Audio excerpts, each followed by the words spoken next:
ભરૂચના ward number 8 આલી કાછવાડ વિસ્તારમાં પેવર બ્લોકનું રોડ તાજેતરમાં જ બનાવ્યા બાદ થોડા દિવસોમાં ફરી તોડી અને ગટરની કામગીરી શરૂ કરાતા સ્થાનિકોમાં ભારે રોષ જોવા મળ્યો। જીએસટીવીના અહેવાલ બાદ નગરપાલિકાનું તંત્ર હરકતમાં આવ્યું અને અટકેલી ગટરની કામગીરી રાતોરાત પૂરી કરવામાં આવી। સ્થાનિક કોર્પોરેટર જિગ્નેશ બ્રહ્મભટ્ટે પણ પોતાની નારાજગી વ્યક્ત કરી હતી।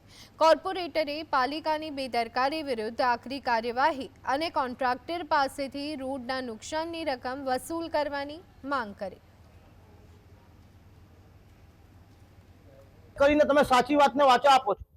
તમે સાચી વાતને વાચા આપી એટલે રાત તરત કામ થયું છે, બાકી હજુ બી કામ ના થાત।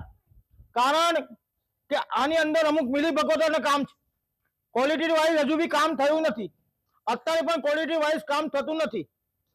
અને આ ડબલ જે કામ થયું છે, ગટર પાછા પથ્થર, એક બ્લોકની પાછળ ગટર અને ગટરની ઉપર પથ્થર, એટલે વારા પરથી વારા જે કામ થયું છે તેના માટે હું સ્પેશિયલ પિટિશન કરવાનો છું।